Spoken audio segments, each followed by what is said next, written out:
سورت النور، روشنی، نور، روشنی۔ سورت النور وہ سورت ہے جس میں پردے کے احکامات بیان ہوئے ہیں، اور اس سورت کا نام روشنی رکھا گیا۔ ہم سمجھتے ہیں کہ اگر ہم نے پردہ کر لیا تو اندھیروں میں چلے جائیں گے، بیکورڈنس ہو جائے گی، 1400 سال پرانی باتیں ہوں گی۔ نہیں، روشنی ہوگی، روشنی۔ النور، بسم اللہ الرحمن الرحیم، سورۃ انزلناها وفرضناها، ایک سورت جسے ہم نے اتارا ہے، ہم نے اتارا، اللہ نے اتارا۔ اللہ کی بات کسی انسان کی نہیں، نہ میری نہ تیری، اللہ کی بات۔ اور اتار کر ہم نے کیا کیا؟ وفرضناها، اسے ہم نے فرض کیا، سنت یا نفل نہیں، چوائس نہیں، فرض ہیں اس کے احکامات۔ فرض صرف نماز ہی فرض نہیں، کچھ اور بھی فرض ہے۔ ہم میں سے بہت سے لوگ نماز کا فرض تو شوق سے ادا کر لیتے ہیں، لیکن دوسرے فرائض سے پہلو تہی کر جاتے ہیں، یہ سوچ کر کہ کوئی ضروری تھوڑی ہے۔ نہیں، سورتن، ایک سورت، اور یہ اتنا انوکھا انداز ہے، کسی دوسری سورت میں یہ نہیں کہا گیا کہ یہ ہم نے اتاری اور ہم نے فرض کی۔ پورے قرآن میں آپ کو یہ انداز نہیں ملے گا۔ اس سے آپ اس کی اہمیت کا اندازہ لگا سکتے ہیں کہ اس میں جو کچھ کہا گیا وہ کتنا اہم ہے، کتنا امپورٹنٹ، معمولی چیز نہیں۔ اللہ تعالیٰ اپنی پوری اتھارٹی کو ظاہر کر رہے ہیں۔ سورۃ انزلناها وفرضناها، یہ ایک سورت ہے جس کو ہم نے اتارا اور اسے ہم نے فرض کیا، اور اس میں ہم نے صاف صاف ہدایات نازل کی ہیں، واضح سمجھ آنے والی باتیں۔ کس لیے کی ہیں؟ لعلکم تذکرون، شاید کہ تم سبق لو، سمجھ جاؤ۔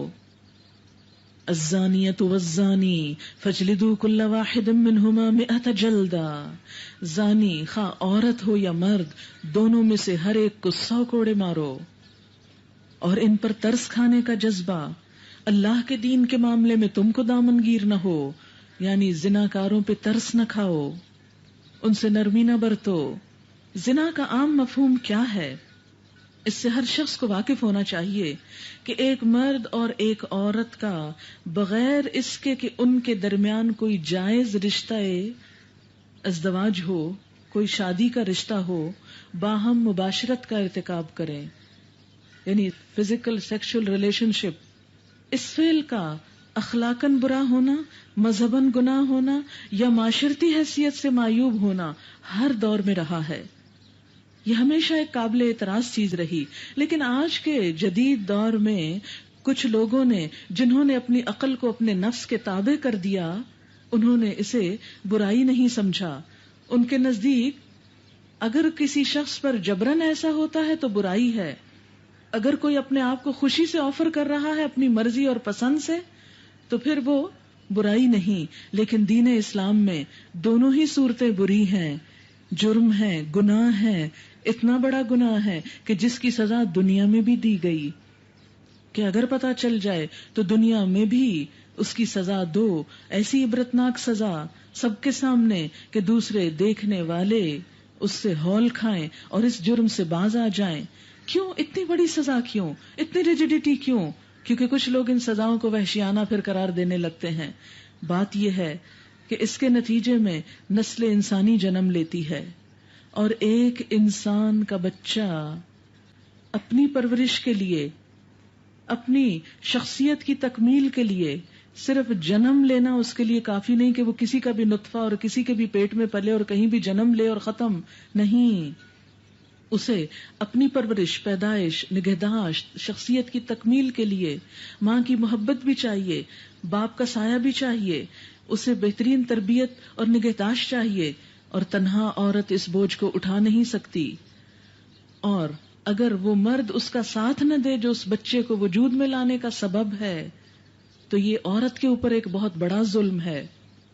زنا پہ سختی کر کے دراصل عورت کی عزت، عورت کی حیثیت کو پروٹیکٹ کیا گیا، کیونکہ اس طریقے سے عورت پر صریحاً ظلم ہے، بوجھ ہے کہ وہ ایک ایسے بچے کو 9 مہینے پیٹ میں رکھے کہ جس کا پیدا کرنے کے بعد کوئی والی وارث نہیں، جو اس کا دکھ درد سمجھنے والا نہیں، جو اس کو اس ساری تکلیف کے دوران سہارا دینے والا کوئی نہیں، اور جو اس بچے کے پیدا ہونے کے بعد اس کا خرچ اٹھانے والا کوئی نہیں۔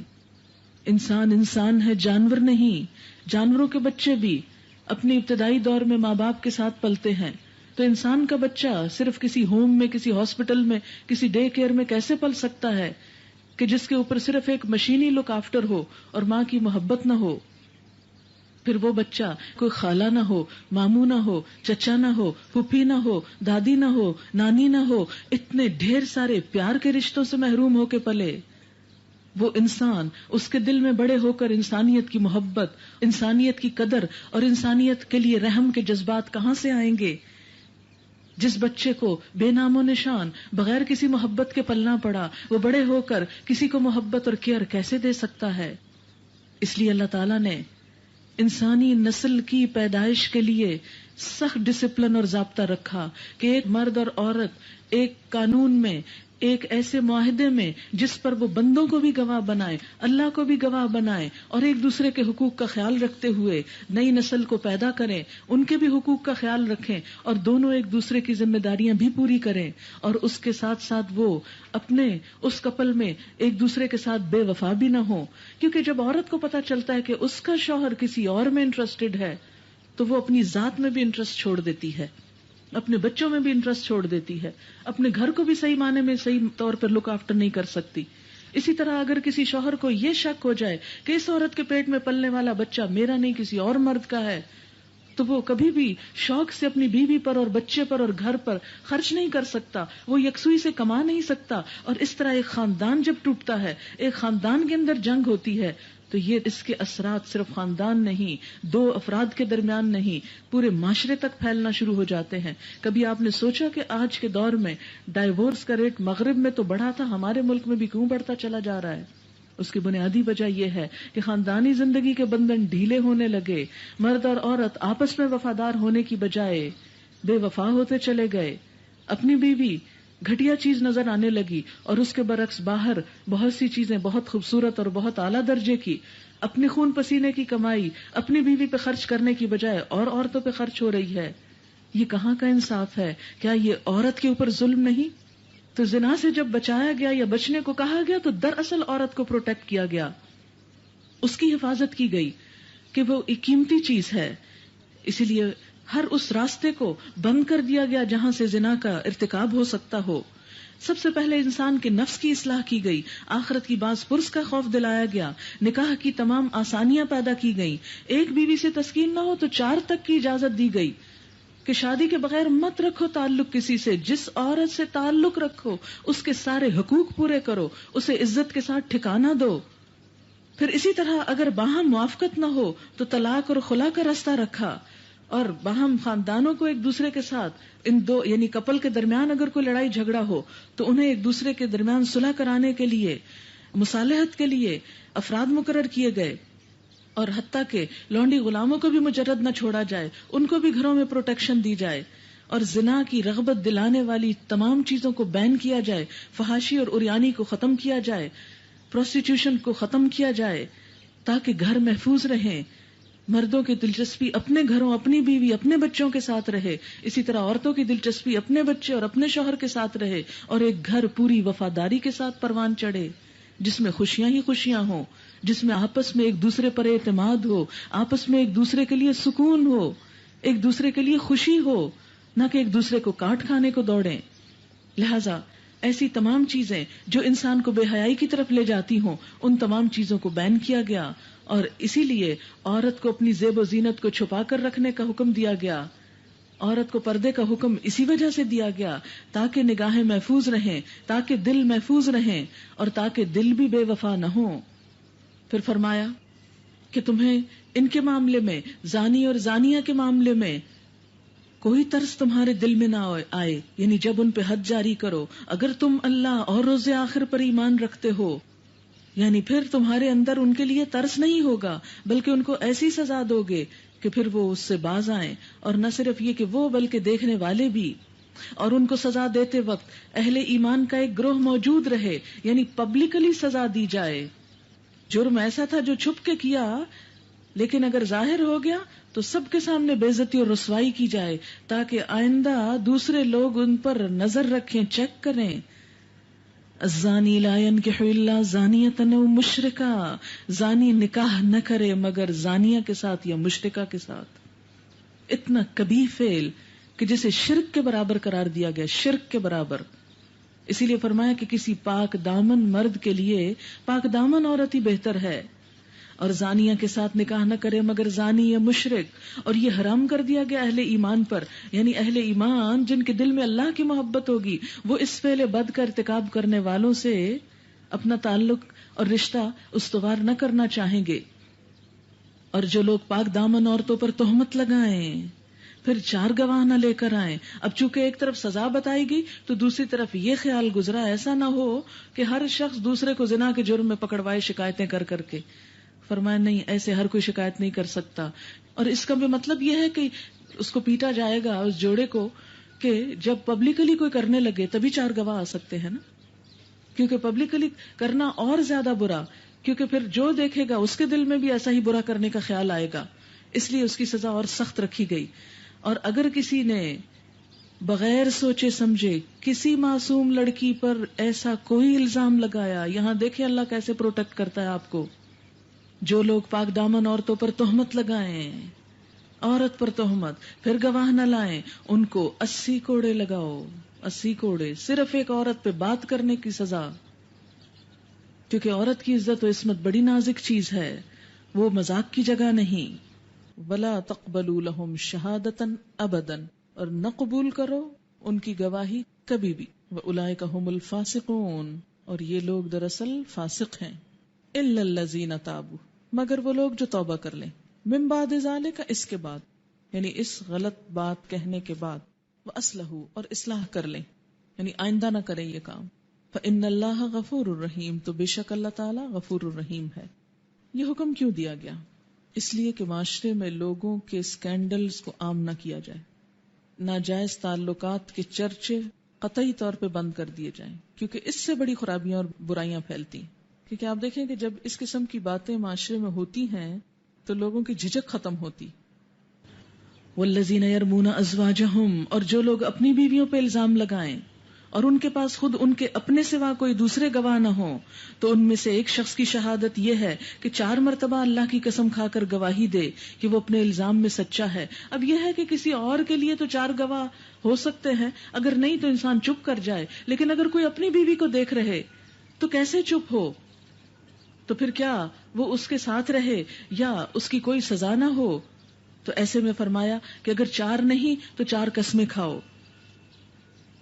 کہ وہ اپنے الزام میں سچا ہے. 5ویں بار کہے کہ اس پر اللہ کی لعنت ہو اگر وہ جھوٹا ہو. اور عورت سزا سے اس طرح ٹل سکتی ہے کہ وہ 4 مرتبہ اللہ کی قسم کھا کر شہادت دے کہ یہ شخص اپنے الزام میں جھوٹا ہے، اور 5ویں مرتبہ کہے کہ اس بندی پر اللہ کا غضب ٹوٹے اگر وہ اپنے الزام میں سچا ہو.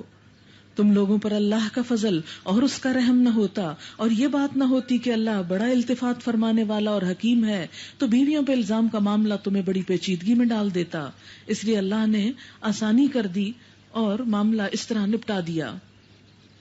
ان الذین جاءوا بالافک عصبۃ منکم، سورۃ نور کے نازل ہونے کا سبب ایک واقعہ بنا تھا.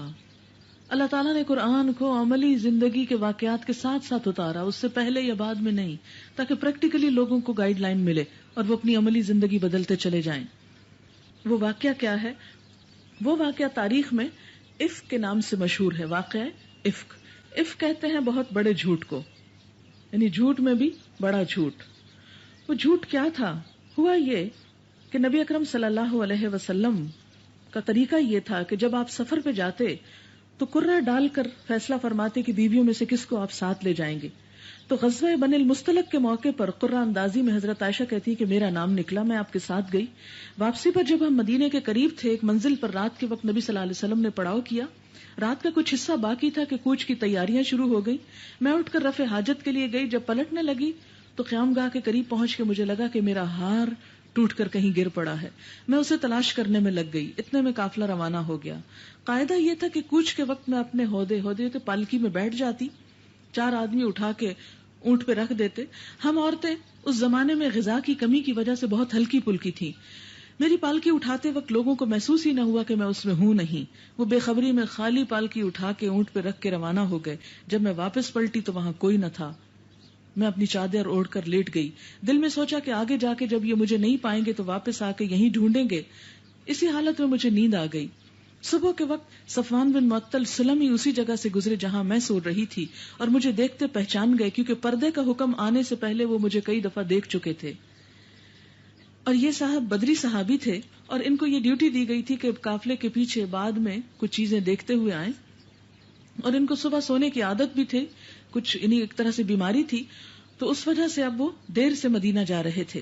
انہوں نے راستے میں اونٹ روک لیا اور دیکھا کہ حضرت عائشہ ہیں تو انا للہ و انا الیہ راجعون پڑھا اور کہا کہ نبی صلی اللہ علیہ وسلم کی بیوی یہاں رہ گئی. اس پر وہ کہتی ہیں کہ میں نے اپنے منہ پہ چادر اوڑھ لی اور اونٹ پہ سوار ہو گئی. وہ نکیل پکڑ کر اونٹ کو مدینہ کی طرف خاموشی سے چلتے گئے. دوپہر کے قریب ہم نے لشکر کو جا لیا جبکہ وہ ایک جگہ پر ٹھہرا ہوا تھا. لشکر والوں کو ابھی یہ پتہ نہ چلا تھا کہ میں پیچھے چھوٹ گئی ہوں.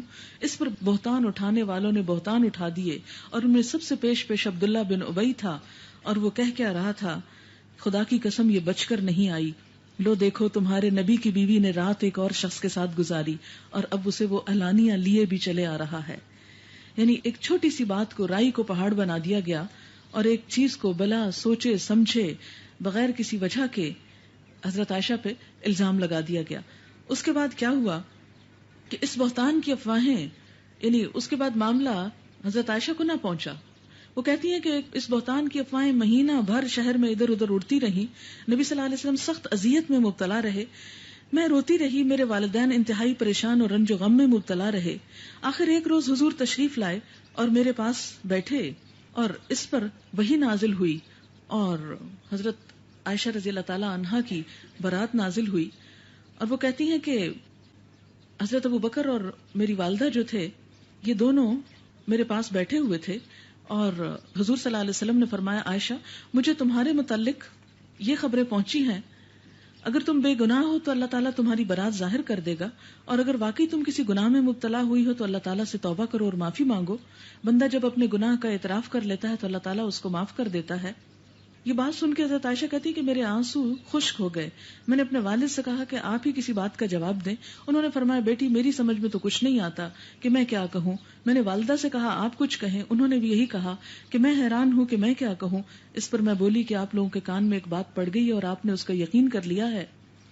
اس موقع پر مجھے حضرت یعقوب کا نام تو یاد نہ آیا لیکن یہی کہا کہ فصبر جمیل, کہ صبر ہی اچھا ہے. بہرحال یہ اس وقت کہا گیا جب بنیامین پہ چوری کا الزام لگا تھا تو حضرت یعقوب نے اپنے صبر کا اظہار کرتے ہوئے یہ بات کہی تھی. کہتی کہ میں منہ موڑ کے دوسری طرف لیٹ گئی اور دل میں سوچا کہ اگر میں سچی ہوئی تو اللہ تعالیٰ ضرور میری برات نازل کر دے گا, لیکن میں یہ تو سوچ بھی نہیں سکتی تھی کہ اللہ تعالیٰ میری برات میں وہی نازل کرے گا. اور پھر وہ کہتی ہیں کہ اس دوران میں نبی صلی اللہ علیہ وسلم کی کیفیت بدلی اور آپ پر وحی کی کیفیت طاری ہوئی اور یہ آیات اتری جو قیامت تک قرآن میں شامل ہو گئی اور قیامت تک پڑھی جائیں گی. تو میں یہ نہیں سوچتی تھی, میں اپنے ہستی کو اس سے بہت کم تر سمجھتی تھی کہ میرے بارے میں میری صفائی میں یہ آیات نازل ہوں. بہرحال یہ سارا قصہ یہ بتاتا ہے کہ ایک چھوٹی سی بات ایک عورت کے لیے کتنی تکلیف دے اور بعض اوقات اس کی زندگی کو اجیرن کر دینے والی ہوتی ہے. اور اگر ایک نبی کی بیوی پر الزام لگ سکتا ہے تو کوئی دوسری عورت اس سے بڑھ کر کتنی بھی نیک ہو تو نیک ہو نہیں سکتی اور اس مقام اور مرتبے کو پہنچ نہیں سکتی. اس لیے اگر اللہ تعالیٰ نے ہمیں اپنی زیب و زینت کی حفاظت اور اپنی شرم و عزت کی حفاظت کے لیے کہا تو اس میں اللہ تعالیٰ کا یا اللہ کے رسول کا کوئی فائدہ نہیں یا کسی اور کا, یہ ہر عورت کا اپنا فائدہ ہے. اور اس میں حضرت عائشہ کے اس واقعے کو سامنے رکھ کر ہمیں سمجھایا گیا کہ اس سے نصیحت پکڑو, اگر وہاں یہ کچھ ہو گیا تو تمہارے ساتھ کہیں ایسا نہ ہو.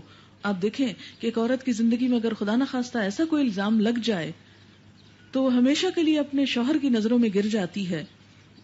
جس مرد کے ساتھ ایسے ملوث ہو, اگر حقیقت میں کوئی ایسی چیز ہو تو وہ اسے ساری زندگی بلیک میل کرتا رہتا ہے.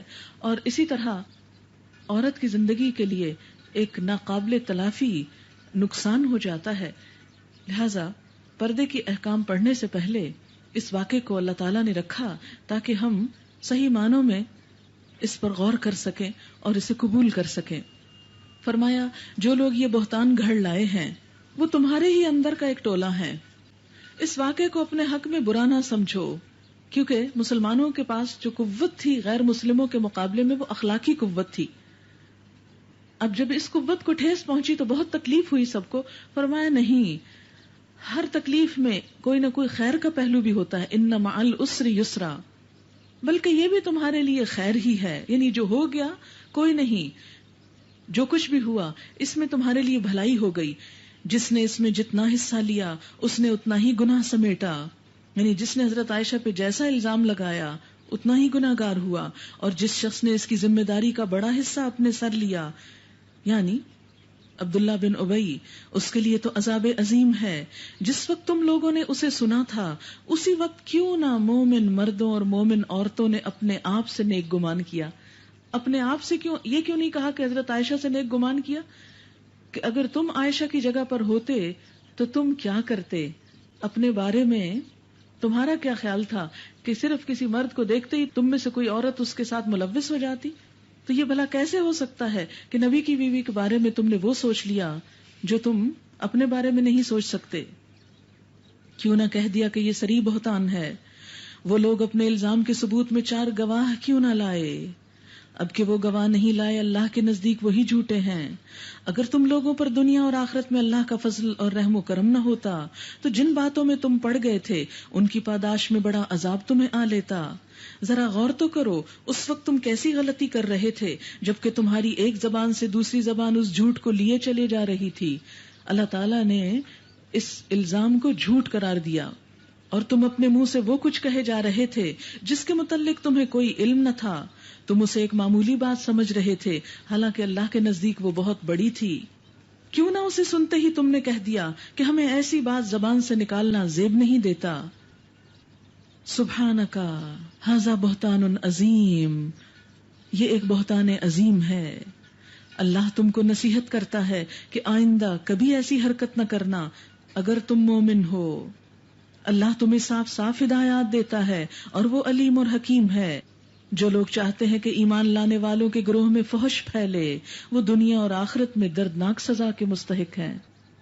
یعنی ایسے سکینڈلز مشہور کرنا فحاشی کی بات ہے، اور جو ان سکینڈلز کو مشہور کرے وہ دراصل کیا کر رہا ہے؟ فحاشی پھیلا رہا ہے. ایسی فحاشی پھیلانے والے کے لیے دردناک عذاب ہے. آپ دیکھیں کہ خواہ ایسے سکینڈلز سچے ہوں یا جھوٹے، کوئی بھی ایسی چیز، خواہ وہ قصوں میں ہو، شعروں میں ہو، تصویروں میں ہو، کھیل تماشوں میں ہو، کسی بھی جگہ پر ہو، ایسی کسی بات کو مشہور کرنا جس میں کسی عورت اور مرد کے کسی ایسے تعلق کا کوئی قصہ ہو، اس کو بیان کرنا فحاشی کی زد میں آتا ہے. لیکن آج ہم دیکھتے ہیں کہ ہمارا ہر دوسری کہانی، ہر دوسرا ڈرامہ، اس میں اس کے علاوہ سبجیکٹ ہی کوئی نہیں، کوئی ٹاپک ہی نہیں رہا. قرآن کیا کہتا ہے اور ہم کیا کرتے چلے جا رہے ہیں. یعنی لو سٹوریز کو مشہور کرنا اور ان کا ذکر کرنا اور ان کا تذکرہ کرنا اور ان میں انٹرسٹ لینا، ان کی شہرت کرنا، ان سب چیزوں کے بارے میں کیا فرمایا کہ بے شک وہ لوگ جو یہ چاہتے ہیں کہ ایمان والوں میں فحاشی پھیلے ان کے لیے دنیا اور آخرت میں دردناک عذاب ہے. اور دنیا کا عذاب کیا ہے؟ آج آپ دیکھیں سب کچھ ہوتے ہوئے ہمارے گھروں میں سکون نہیں، سیٹسفیکشن نہیں، ڈپریشن ہے، ٹرنکلائزرز کا استعمال کثرت سے بڑھ چکا ہے، یوتھ کی پروڈکٹیوٹی سب ختم ہوتی چلی جا رہی ہے. یوتھ ایسے ایسے کاموں میں مشغول ہو چکی ہے کہ جن کا تعمیر اور اخلاق سے کوئی تعلق نہیں. یہ دنیا کا ہی عذاب ہے اور آخرت کا تو اس سے بھی بڑھ کر، اور اللہ جانتا ہے اور تم نہیں جانتے. وَلَوْلَا فَضْلُ اللَّهِ عَلَيْكُمْ وَرَحْمَتُهُ، اگر اللہ کا فضل اور رحمت تم پر نہ ہوتا اور یہ کہ اللہ بڑا شفیق و رحیم ہے تو یہ جو کچھ ہوا اس کے بڑے بھیانک نتائج تمہارے سامنے آتے. یا ایھا الذین آمنوا، اے لوگو جو ایمان لائے ہو، لا تتبعوا خطوات الشیطان، شیطان کے نقش قدم پہ نہ چلو، کیونکہ فحاشی اور بے حیائی کی طرف پیچھے آپ پڑ چکے ہیں کہ وہ یأمر بالفحشاء والمنکر. اس کی پیروی کوئی کرے گا یعنی شیطان کی، تو وہ اسے فحش اور بدی کا حکم دے گا. اگر اللہ کا فضل اور اس کا رحم و کرم تم پر نہ ہوتا تو تم میں سے کوئی شخص پاک نہ ہو سکتا تھا، مگر اللہ ہی جسے چاہتا ہے پاک کر دیتا ہے، اور اللہ سننے والا اور جاننے والا ہے۔ کس سے پاک؟ یعنی حیوانی اور شہوانی خیالات سے۔ تم میں سے جو لوگ صاحب فضل اور صاحب قدرت ہیں وہ اس بات کی قسم نہ کھا بیٹھیں کہ اپنے رشتہ دار، مسکین اور مہاجر فی سبیل اللہ لوگوں کی مدد نہ کریں گے، انہیں معاف کر دینا چاہیے اور درگزر کرنا چاہیے۔ کیا تم نہیں چاہتے کہ اللہ تمہیں معاف کر دے؟ اللہ کی صفت ہے کہ وہ غفور الرحیم ہے۔ آپ کو معلوم ہے کہ مخلص مسلمانوں میں سے 3 لوگ ایسے تھے کہ جو الزام لگانے میں پیش تھے، باقی سب منافق تھے۔ حضرت عائشہ رضی اللہ تعالیٰ عنہا کی جو سوکنیں تھیں ان میں سے بھی کسی نے اس بات میں حصہ نہیں لیا۔ انہوں نے کہا کہ ہم نے دیکھا نہیں، سنا، ہم اس کو مان نہیں سکتے، آگے بیان نہیں کر سکتے۔ لیکن 3 لوگ، اور ان میں ایک مصطح بن اساسہ تھے جو حضرت ابوبکر کے قریبی رشتہ دار تھے، ہجرت کر کے مدینہ کو آئے تھے، اور ان کی کفالت حضرت ابوبکر کے ذمے تھی۔ جب یہ واقعہ ہوا تو حضرت ابوبکر بہت دکھی ہوئے اور انہوں نے کہا کہ جس شخص کی میں اتنی کفالت کرتا رہا ہوں، اس کا وظیفہ باندھا ہوا ہے، وہ شخص میری بیٹی کے اوپر الزام لگاتا رہا، قسم سے میں آج کے بعد اس کی مدد نہ کروں گا۔ اللہ تعالیٰ کو یہ بات پسند نہ آئی، فرمایا کہ جو تم میں سے صاحب فضل لوگ ہیں وہ یہ قسم نہ کھائیں کہ اپنے رشتہ دار لوگوں کی مدد نہ کریں گے۔ کہ ٹھیک ہے، الزام لگایا، وہ بات ہوئی، صاف ہوئی، گزر گئی، ان کو سزا مل گئی اپنے کیے کی، اب تم اپنی نیکی میں کمی نہ کرو۔ تو اس سے کیا پتہ چلتا ہے کہ کوئی اتنا برا بھی کر جائے تو بھی اس کے ساتھ اچھا ہی کرو۔ اور کہتے ہیں کہ یہ جب آیت نازل ہوئی تو اس کو سنتے ہی حضرت ابوبکر نے فوراً کہا، بلا واللہ انا نحب ان تغفر لنا یا ربنا، واللہ اللہ کی قسم ضرور ہم چاہتے ہیں کہ اے ہمارے رب تو ہماری خطائیں معاف کر دے۔ چنانچہ روایات میں آتا ہے کہ اس کے بعد انہوں نے اس وظیفے کو دگنا کر دیا۔ وَلْيَعْفُوا وَلْيَصْفَحُوا، چاہیے کہ معاف کر دیں، چاہیے کہ درگزر کریں۔ أَلَا تُحِبُّونَ أَن يَغْفِرَ اللَّهُ لَكُمْ، کیا تم نہیں چاہتے کہ اللہ تم کو معاف کر دے؟ تو جو چاہتا ہے کہ اللہ اس کو معاف کر دے، اسے چاہیے کہ دوسروں کے قصور معاف کیا کرے۔ وَاللَّهُ غَفُورٌ الرحیم، اور اللہ تو ہے ہی غفور الرحیم۔ جو لوگ پاک دامن بے خبر مومن عورتوں پر تہمتیں لگاتے ہیں ان پر دنیا اور آخرت میں لعنت کی گئی، ان کے لیے بہت بڑا عذاب ہے۔ وہ اس دن کو بھول نہ جائیں جبکہ ان کی اپنی زبانیں اور ان کے ہاتھ پاؤں ان کے کرتوتوں کی گواہی دیں گے۔ اس دن وہ اللہ وہ بدلہ انہیں بھرپور دے گا جس کے وہ مستحق ہیں، اور انہیں معلوم ہو جائے گا کہ اللہ ہی سچ کو سچ کر دکھانے والا برحق ہے۔ ان اللہ هو الحق المبین۔ خبیث عورتیں خبیث مردوں کے لیے ہیں، خبیث مرد خبیث عورتوں کے لیے ہیں۔ یعنی جب نکاح کرنے لگو تو اگر تمہاری بیٹی پاک دامن ہے تو صرف کسی کا مال دیکھ کر کسی خبیث مرد کے حوالے اپنی پاکیزہ بیٹی کو مت کرو، اور اسی طرح اگر تمہارا لڑکا پاکیزہ ہے تو رشتے کی تلاش میں صرف کسی خوبصورت لڑکی کو مت دیکھو، اس کی پاکیزہ کرداری کو ضرور دیکھو۔ ان کا دامن پاک ہے ان باتوں سے جو بنانے والے بناتے ہیں، ان کے لیے مغفرت ہے اور رزق کریم ہے۔ یا ایھا الذین آمنوا، اے لوگو جو ایمان لائے ہو، لا تدخلوا بیوتا غیر بیوتکم، اپنے گھروں کے سوا دوسرے گھروں میں داخل نہ ہوا کرو، یعنی بغیر اجازت اچانک مت جایا کرو۔ کیوں؟ اس لیے کہ دوسرے گھر میں جا کے پھر خرابیاں ہوتی ہیں۔ جب تک کہ گھر والوں کی رضا نہ لے لو اور گھر والوں پہ سلام نہ بھیج دو، یہ طریقہ تمہارے لیے بہتر ہے، کیونکہ اچانک کسی کے گھر میں داخل ہونے سے ایک مرد کسی عورت کو ایسے حلیے میں دیکھ سکتا ہے کہ جو اسے بہت اٹریکٹ کرے اور اس کے بعد کئی خرابیوں کا راستہ کھل جائے۔ توقع ہے کہ تم اس کا خیال رکھو گے۔ پھر اگر وہاں کسی کو نہ پاؤ تو داخل نہ ہو جب تک کہ تم کو اجازت نہ دے دی جائے، یعنی کسی کے گھر میں جاتے ہوئے اجازت لینا نہایت ضروری ہے، اور اگر کوئی اچانک آ جائے تو اس کو واپس بھیجنے میں اسلام اس کی اجازت دیتا ہے۔ یہاں تک فرمایا کہ اگر کوئی اجازت مانگے تو 3 دفعہ مانگے، چوتھی دفعہ اجازت نہ ملے تو بغیر اس کے واپس آ جائے۔ وَإِن قِيلَ لَكُمُ ارْجِعُوا فَارْجِعُوا، اور اگر تم سے کہا جائے کہ پلٹ جاؤ، واپس ہو جاؤ، تو واپس چلے جاؤ۔ ہے کوئی ہم میں سے جو یہ کہہ سکے کسی کو کہ میں اس وقت مصروف ہوں، واپس چلے جاؤ؟ ذرا کہہ کے تو دیکھیں۔ لیکن یہ نہ کہہ کے ہم نے اپنی زندگیوں کو کتنا بیکار کر لیا ہے۔ بعض اوقات انتہائی ضروری کام کر رہے ہوتے ہیں لیکن تکلفاً مروتاً دوسرے کے پاس بیٹھ جاتے ہیں، اور اس کا نتیجہ کیا ہوتا ہے کہ اہم سے اہم کام چھٹ جاتے ہیں۔ تو یہ سب کو کہا گیا کہ اگر تم سے کوئی کہے تو اس کو مائنڈ بھی نہ کرو پھر، کیونکہ سب کے لیے حکم ہے یہ تمہارے لیے زیادہ پاکیزہ طریقہ ہے، اور جو کچھ تم کرتے ہو اللہ اسے خوب جانتا ہے۔ البتہ تمہارے لیے اس میں کوئی مذائقہ نہیں کہ ایسے گھروں میں داخل ہو جاؤ جو کسی کے رہنے کی جگہ نہ ہو، یعنی پرائیویٹ ہاؤسز نہ ہوں، اور جن میں تمہارے فائدے یا کام کی کوئی چیز ہو، جیسے ہاسپٹل، سکولز وغیرہ۔ تم جو کچھ کرتے ہو ظاہر اور جو کچھ چھپاتے ہو سب کی اللہ کو خبر ہے۔ قل للمؤمنین، اے نبی صلی اللہ علیہ وسلم مومن مردوں سے کہہ دیجئے کیا، یغضوا من ابصارہم، اپنی نگاہیں بچا کے رکھیں، یعنی اگر کوئی عورت نظر آئے تو اسے گھور گھور کے نہ دیکھیں، نگاہ پھیر لیں، چیز نہ کریں، پیچھا نہ کریں کسی کا، کسی کے حسن پر نظریں گاڑ نہ دیں، دیکھتے ہی نہ چلے جائیں، سر سے پاؤں اور پاؤں سے سر تک جائزہ نہ لیں۔ یغضوا من ابصارہم، نظریں جھکا لیں۔ اس کا یہ مطلب نہیں کہ آنکھیں بند کر کے سر نیچے ڈال کے چلے، یہ نہیں کہا گیا۔ یغضوا من ابصارہم، بعض نگاہیں بچا کے رکھیں، بعض نگاہیں یعنی کہ شہوت کی نگاہ نہ ڈالیں، اور اپنی شرمگاہوں کی حفاظت کریں، یعنی زنا سے پرہیز کریں۔ ان کے لیے زیادہ پاکیزہ طریقہ یہی ہے، جو کچھ وہ کرتے ہیں اللہ اس سے باخبر رہتا ہے۔ اور صرف مردوں کو حکم نہیں، عورتوں کو بھی ہے۔ وَقُلْ لِلْمُؤْمِنَاتِ يَغْضُضْنَ مِنْ أَبْصَارِهِنَّ، مومن عورتوں سے کہہ دیجئے اپنی نگاہیں جھکا کے رکھیں، اور اس میں بھی من ابصارہن ہے، بعض نگاہیں یعنی جو خراب نظریں ہیں، یعنی کوئی جیسے لڑکی کسی لڑکے کو اگر اس میں اٹریکشن ہو تو اسے دیکھتی چلی جائے، کیونکہ فرمایا پہلی نظر تو معاف ہے۔ حضرت علی رضی اللہ تعالیٰ عنہ سے روایت ہے کہ آپ نے فرمایا کہ پہلی نظر تو معاف ہے لیکن دوسری کا حساب ہوگا۔ اگر کہیں اٹریکشن محسوس ہو فوراً نگاہ پھیر لی جائے تاکہ بات آگے نہ بڑھے۔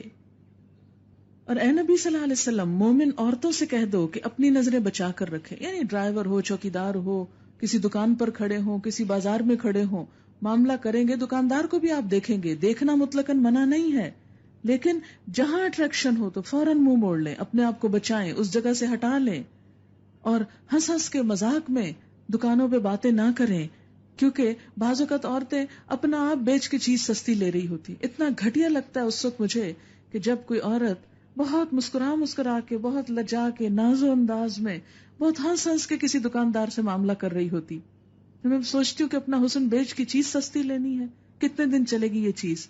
کیا عورت اتنی سستی اور بیکار چیز ہے کہ اپنا آپ پیش کر کے چیزیں لے؟ وَيَحْفَظْنَ فُرُوجَهُنَّ، اپنی شرمگاہوں کی حفاظت کریں، وَلَا يُبْدِينَ زِينَتَهُنَّ، اور اپنی زینت کو ظاہر نہ کریں، اپنی خوبصورتی ظاہر نہ کریں، خواہ وہ جسم کے اندر ہو، خواہ وہ لباس کے اندر ہو، خواہ وہ میک اپ کی شکل میں ہو، اپنی زینت، اپنا حسن نمایاں نہ کریں بجز اس کے جو خود ظاہر ہو جائے۔ یعنی مثلاً اگر آپ نے چادر پہنی ہے تو چادر تو نظر آئے گی، آپ کا اگر قد لمبا اونچا ہے یا جسم سمارٹ ہے تو وہ تو چلتے ہوئے پتہ چلے گا، وہ تو آپ نہیں چھپا سکتے، الا یہ کہ آپ گھر کے اندر بیٹھ جائیں۔ تو یہ تو نہیں کہا کہ بالکل ہی گھر میں بیٹھ جائے، ضرورت کے لیے نکلنے کی اجازت ہے، لیکن اصل بات کیا ہے کہ کیا کیا جائے کہ جو زینت اٹریکشن کی چیز ہے اس کو بچایا جائے۔ وَلْيَضْرِبْنَ بِخُمُرِهِنَّ عَلَى جُيُوبِهِنَّ، اور اپنے خمار، اپنے دوپٹے اپنے سینوں پہ ڈال کے رکھیں۔ اچھا، اس سے ایک بڑی دلچسپ بات پتہ چلتی ہے، بہت سے خواتین کو میں نے یہ کہتے سنا ہے کہ دیکھیے بھئی قرآن میں سینے پہ دوپٹہ ڈالنے کا کہا ہے، سر ڈھانکنے کا نہیں کہا۔ تو یہاں میں عرب لغت میں لفظ خمار کی وضاحت کروں گی۔ لفظ خمار خمر سے ہے، خمر وہ جو ڈھانپ لے۔ خمار عربوں کے اندر اس کپڑے کو کہا جاتا ہے جس سے سر ڈھانپا جاتا تھا، جیسے قمیص سے جسم ڈھانپا جاتا ہے، شلوار سے ٹانگیں اور دوسرا جسم ڈھانپا جاتا ہے، ایسے ہی خمار سے سر ڈھانپا جاتا تھا۔ سر کی اوڑھنی کے ڈریس کو خمار کہا جاتا تھا۔ تو عرب عورتیں کیسے پہنتی تھی؟ آج بھی اگر آپ نے دیکھا، جیسے کشمیری عورتیں اگر آپ کو کبھی نظر آئیں تو وہ کیا کرتی ہیں کہ خمار اوڑھ کے، یعنی اسکارف اوڑھ کے، تو اس کو آگے ڈالنے کی بجائے پیچھے کو ڈال دیتی ہیں، اور اس سے گلا اور سینہ سب نمایاں ہوتا ہے۔ تو یہاں اس چیز کی دراصل تاکید کی جا رہی ہے کہ خمار کو پیچھے ڈالنے کی بجائے خمار کو آگے ڈالیں۔ خمار کا تصور ہی نہیں جب اس میں سر نہ ڈھکے، خمار ہے ہی سر کا کپڑا۔ تو لوگ چونکہ عربی لغت سے واقف نہیں ہوتے، اس کا اردو ترجمہ دوپٹہ پڑھتے ہیں، اور دوپٹے کو پھر وہی سمجھتے ہیں جو صرف گلے میں ڈالنے کی چیز ہے یا رسی بنانے کی چیز ہے، تو پھر اس کے بعد مس انڈرسٹینڈنگ کا شکار ہو جاتے ہیں۔ اب اگر یہ کہا جائے اپنی قمیص کو ٹخنوں تک لمبا کر لو، تو اس کا یہ مطلب تو نہیں کہ اوپر سے اتار لو۔ کیا یہ اتاری جا سکتی؟ کہ ہمیں کہا جا رہا ہے ٹخنوں تک قمیص لمبی پہنی، جیسے عرب پہنتے ہیں۔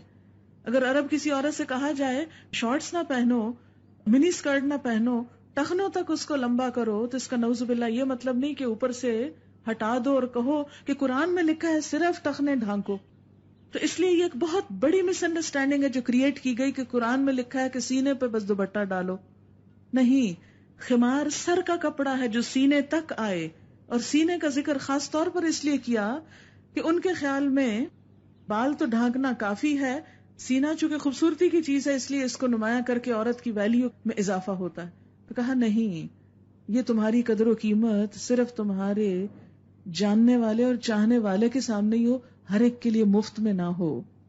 وَلْيَضْرِبْنَ بِخُمُرِهِنَّ عَلَى جُيُوبِهِنَّ، چاہیے کہ سینوں پر اپنی اوڑھنیوں کے آنچل ڈال کے رکھیں، وہ اپنا بناؤ سنگھار ظاہر نہ کریں۔ وَلَا يُبْدِينَ زِينَتَهُنَّ، اپنی خوبصورتی ظاہر نہ کریں مگر ان لوگوں کے سامنے، شوہر۔ اور یاد رکھیں کہ یہ جو رشتے ہیں ان میں بھی ہر ایک کی پھر لمٹ مختلف ہے۔ قرآن میں صرف نام لیا گیا، اب شوہر کے سامنے جو زینت انسان ظاہر کر سکتا ہے وہ باپ کے سامنے نہیں کر سکتا، تو شوہر کی حقوق اور حدود الگ ہیں۔ تو اب آپ یہ کہیں کہ جتنا شوہر کے سامنے اتنا باپ کے سامنے، تو یہ تو ممکن ہی نہیں۔ تو اس لیے یہاں ان جنرل یہ بتا دیا گیا کہ کن کن کے سامنے عورت میک اپ کے ساتھ مثلاً جا سکتی ہے، یا کن کے سامنے خوبصورت ڈریس میں جا سکتی ہے، اور وہ کون ہے؟ سب سے نمبر 1 شوہر، نمبر 2 باپ، شوہروں کے باپ یعنی سسر یا خسر، اپنے بیٹے جن کو خود جنم دیا ہو، شوہروں کے بیٹے یعنی ستیلے بیٹے کسی اور بیوی سے لیکن شوہر کی اولاد، بھائی، سگے بھائی، بھائیوں کے بیٹے، اس میں ستیلے بھائی بھی پھر شامل ہو جاتے ہیں، بھائیوں کے بیٹے یعنی بھتیجے، بہنوں کے بیٹے یعنی بھانجے، اپنے میل جول کی عورتیں یعنی جن پر اعتماد ہو اور جو آپ کا حسن کہیں باہر بازار میں جا کے بیان نہ کرتی ہوں، یعنی جن سے آپ کو خطرہ نہ، آپ اپنی میل جول کی مسلمان عورتیں جو ہیں، او ما ملکت ایمانہن، یا اپنے مملوک یعنی غلام، او التابعین، غلاموں سے مراد وہ جو پیسوں سے خریدے ہو، یہ نہیں جو آج ایک گھر میں کام کریں اور کل دوسرے میں چلے جائیں اور پرسوں بغیر بتائے غائب ہو جائیں، یہ غلاموں کی زد میں نہیں آتے، اور ان کے سامنے اور ان میں بھی جو نوجوان ہوں ان کے سامنے زیب و زینت ظاہر نہیں کی جا سکتی۔ او التابعین غیر اولی الاربا، یا وہ زیر دست مرد جو کسی اور قسم کی غرض نہ رکھتے ہوں۔ اب آپ دیکھیں کہ لونڈی کا تو اپنے آقا سے پردہ نہیں ہوتا، لیکن اگر ایک عورت ہے اور اس نے ایک مرد غلام خریدا ہے تو اس کا کیا ہوگا؟ تو اس کے بارے میں ہمیں روایت میں ملتا ہے کہ نبی صلی اللہ علیہ وسلم ایک مرتبہ اپنے غلام کے ساتھ حضرت فاطمہ کے پاس گئے، تو وہ اپنے دوپٹے اور اپنے ہر چیز کو ٹھیک کر رہی تھی، تو آپ نے فرمایا کہ اس وقت تمہارے پاس تمہارے غلام اور باپ کے سوا کوئی نہیں، اس لیے اس میں حرج نہیں۔ تو مراد یہ ہے کہ جو زر خرید ہو، جو کہیں بھاگ نہ سکتا ہو، جو کوئی نقصان نہ دے سکتا ہو، عام مردوں کی طرف اشارہ نہیں ہے کہ جو گھروں میں کام کرتے ہیں، گھروں میں کام کرنے والے اگر ایسے ہوں جن کی یہ صفت بتائی گئی، او التابعین غیر اولی الاربا، وہ زیر دست مرد جو کسی قسم کی غرض نہ رکھتے ہوں، یعنی جو گھر میں بس کام کرتے ہوں لیکن انہیں عورتوں سے دلچسپی نہ ہو، یا ان کے لیے دل میں عورت کی اٹریکشن نہ ہو۔ بعض ایسے کیسز سنے گئے ہیں کہ جس میں گھر کے نوکروں نے گھر کی مالکاؤں سے یا بیٹیوں سے ناروا سلوک کیا، اور جب پوچھا گیا عدالت میں لا کے تو کہا کہ کیا ہم انسانی کیوں بن سنور کے ہمارے سامنے آتی کہ ہمارے جذبات بھڑکاتی ہیں۔ اور وہ بچے جو عورتوں کی پوشیدہ باتوں سے ابھی واقف نہ ہوئے ہوں، یعنی چھوٹے بچے جنہوں نے ابھی تک بلو پرنٹس نہ دیکھے ہوں، یہ بہت سخت بات میں کہہ رہی ہوں، لیکن بات یہی ہے کہ جنہوں نے عورتوں کی پوشیدہ چیزیں نہ دیکھی ہوں، معصوم بچے، ان کے سامنے تو آپ آ سکتے ہیں، لیکن جو سب کچھ جانتے ہوں ان کے سامنے اپنا زیب و زینت مت ظاہر کریں۔ وہ اپنے پاؤں زمین پہ مارتی ہوئی نہ چلا کریں، یعنی اگر ہیل بھی پہنی ہے تو اتنی ٹک ٹک نہ لگائیں کہ ساری مارکیٹ الرٹ ہو جائے۔ وہ اپنے پاؤں مارتی ہوئی زمین پہ نہ چلے. یعنی عورت کی چال میں بھی وقار ہونا چاہیے، پتا چلے کہ عورت ہے، معزز خاتون ہے.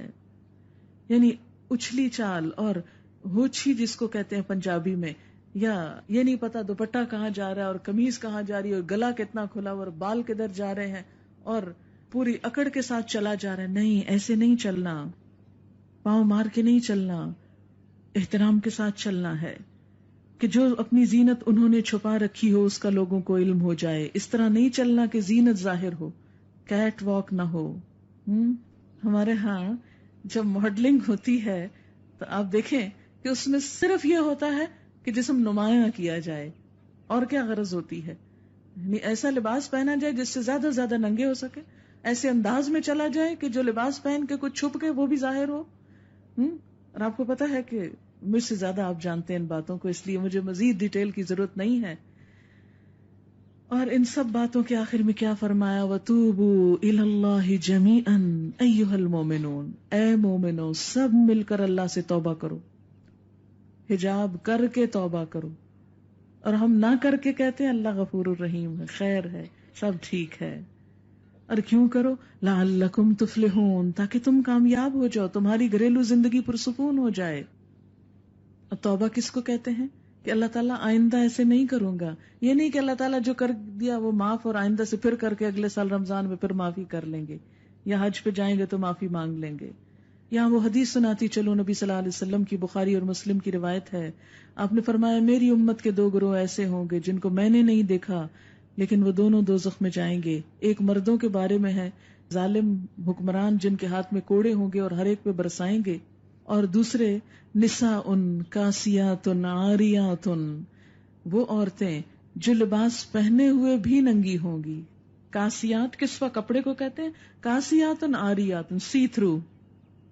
مردوں کے سامنے سی تھرو کپڑے پہن کے کہ برا بھی پیچھے سے نظر آ رہی ہے اور آگے سے بھی سب جھلک رہا ہے اور جسم بھی ڈارک کپڑوں میں ایسا نمایاں ہو رہا ہے کہ جو دیکھے بس دیکھتا ہی رہ جائے. فرمائے کاسیات عاریات، پہن کے بھی ننگی، یا اتنے ٹائٹ کہ سارا جسم نمایاں. رؤوسہن کاسمنۃ البخت، ان کے سر بختی اونٹنی کی طرح اٹھے ہوئے، یعنی ان کے ہیئر سٹائل ایسے کہ بہت اونچے اٹھے ہوئے. 1400 سال پہلے شاید ایسا رواج نہ ہو لیکن اللہ کو پتا تھا کہ ہوگا. اچھا، اس کا یہ مطلب نہیں کہ عورتوں کے اندر زیب و زینت نہ کرے، وہاں تو کی جائے گی. یہ مردوں کے سامنے، غیر محرموں کے سامنے کرنے کے اس حالت میں جانے کو منع کیا گیا. فرمایا لا يدخلن الجنہ، جنت میں داخل نہ ہوگی. ولا یجدن ریحھا، اس کی خوشبو بھی نہ پائیں گی، حالانکہ اس کی خوشبو تو دور دراز سے آ رہی ہوگی، دور دور کے فاصلے سے آ رہی ہوگی. حضرت عائشہ کہتی ہیں کہ خدا کی قسم میں نے خدا کی کتاب کی تصدیق اور اس کے احکام پر ایمان کے معاملے میں انصار کی عورتوں سے بڑھ کر کسی کو نہیں پایا. جب سورہ نور کی آیت وَلْيَضْرِبْنَ بِخُمُرِهِنَّ عَلَى جُيُوبِهِنَّ اتری تو ان کے مرد اپنے گھروں کی طرف لوٹے. انہوں نے اپنی عورتوں اور لڑکیوں اور بہنوں کو وہ حکم سنایا جو خدا نے ان کے لیے اتارا تھا. بس انصار کی عورتوں میں سے ہر عورت فوراً اٹھ کھڑی ہوئی. کسی نے اپنے کمر کی پٹی کھولی، کسی نے اپنی چادر لے کر اس کا دوپٹہ بنایا اور اس کو اوڑھ لیا. اگلے دن صبح کی نماز انہوں نے نبی صلی اللہ علیہ وسلم کے پیچھے پڑھی تو دوپٹوں کی وجہ سے ایسے معلوم ہوتا تھا گویا ان کے سروں پہ کوے بیٹھے ہوں. یعنی سیاہ دوپٹے سب نے لیے ہوئے تھے اور پیچھے سے یوں لگ رہا تھا جیسے کووں کی کوئی فوج نظر آ رہی ہو. ایک عورت ایسی نہ بچی کہ جس نے اس حکم پر عمل نہ کیا ہو. یہی حکم ہم عورتوں کے لیے بھی ہے. وہ بھی ایمان والیاں تھی، ہم بھی اپنے آپ کو ایمان والیاں کہتی ہیں، مومن کہتی ہیں، مومنات کہتی ہیں، اور ہمارا عمل